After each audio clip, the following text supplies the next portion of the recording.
Middle east की स्थिति अब एक बेहद नाजुक और खतरनाक मोड़ पर पहुंच चुकी है। इजरायल और ईरान के बीच लगातार हो रहे हमले अब क्षेत्रीय टकराव से आगे बढ़कर वैश्विक चिंता का विषय बन चुके हैं। हर नया दिन तबाही की एक नई तस्वीर लेकर आ रहा है। इस बढ़ते संकट को देखते हुए यरूशलेम स्थित अमेरिकी दूतावास ने बुधवार से शुक्रवार तक दूतावास बंद रखने का ऐलान किया है।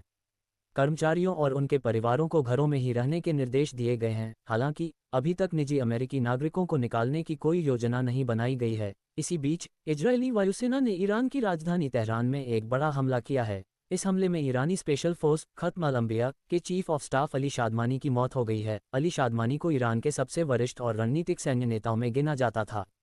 वहीं अमेरिकी राष्ट्रपति डोनाल्ड ट्रंप और इजरायली प्रधानमंत्री बेंजामिन नेतन्याहू के बीच फोन पर गुप्त बातचीत हुई है। हालांकि इसकी आधिकारिक पुष्टि नहीं की गई है, लेकिन ट्रंप ने ईरान से बिना शर्त आत्मसमर्पण की मांग करते हुए एक सख्त चेतावनी जरूर दी है।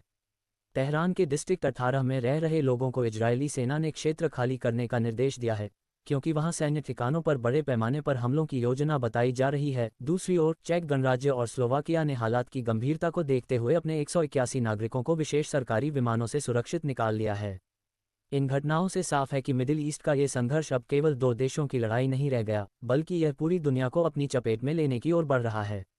इजरायली हैकर समूह गॉन्जेश के डरंडे शिकारी गौरैयत ने ईरानी क्रिप्टो एक्सचेंज नोबटेक्स को किया हैक, 24 घंटे में डेटा लीक की चेतावनी।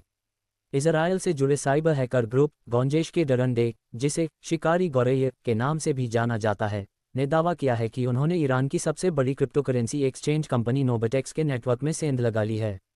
समूह ने सोशल मीडिया प्लेटफॉर्म एक्स पर एक पोस्ट के जरिए ये धमकी दी है कि अगले 24 घंटों के भीतर वे कंपनी का सोर्स कोड और आंतरिक डेटा सार्वजनिक कर देंगे। पोस्ट में स्पष्ट चेतावनी दी गई है, इस अवधि के बाद जो भी संपत्तियां नोबटेक्स में बनी रहेंगी वे खतरे में होंगी। हैकर समूह ने नोबटेक्स पर गंभीर आरोप भी लगाए हैं। उन्होंने कहा कि यह एक्सचेंज ईरानी शासन की आतंकी गतिविधियों के लिए वित्तीय समर्थन प्रदान करता है और अंतर्राष्ट्रीय प्रतिबंधों को चकमा देने की तकनीकों को बढ़ावा देता है। ये साइबर हमला ऐसे समय में सामने आया है जब ईरान और इजरायल के बीच तनाव चरम पर है और अब ये संघर्ष डिजिटल युद्ध की दिशा में तेजी से बढ़ता दिख रहा है। दिल्ली में कोरोना का प्रकोप जारी, एक और मौत, मृतकों की संख्या पहुंची 13। नई दिल्ली 18 जून 2025। देश की राजधानी दिल्ली में कोरोना वायरस का कहर थमने का नाम नहीं ले रहा है। बुधवार को कोरोना से एक 65 वर्षीय बुजुर्ग की मौत की पुष्टि हुई है। मृतक मरीज मुंह के कैंसर और किडनी से जुड़ी पुरानी बीमारियों से भी ग्रस्त था। इसके साथ ही दिल्ली में संक्रमण से कुल मौतों की संख्या 13 हो गई है। 15 जून को पहली बार एक दिन में 3 मौतें।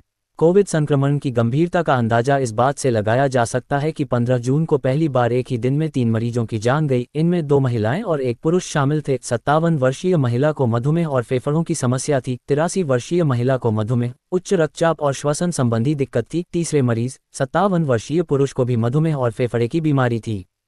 620 एक्टिव केस, संक्रमण दर में उतार चढ़ाव। फिलहाल दिल्ली में कोरोना के 620 सक्रिय मामले दर्ज हैं। हालांकि राहत की बात यह है कि पिछले कुछ दिनों से नए मामलों की संख्या में गिरावट देखी जा रही है। शनिवार को सक्रिय मामलों की संख्या घटकर 672 रह गई थी। बीते 24 घंटे में 212 मरीजों ने स्वस्थ होकर कोरोना को मात दी। जनवरी 2025 से अब तक राजधानी में 1960 कोविड मरीजों की पुष्टि हो चुकी है, जिनमें से 13 की जान जा चुकी है। नया स्ट्रेन, तेजी से फैलाव लेकिन कम घातक। स्वास्थ्य विशेषज्ञों के अनुसार नया कोरोना वेरिएंट तेजी से फैलता है, लेकिन इसकी घातकता पुरानी लहरों की तुलना में कम हो सकती है। इसके बावजूद बुजुर्गों, गर्भवती महिलाओं, बच्चों और गंभीर रोगियों को विशेष सतर्कता बरतने की सलाह दी गई है।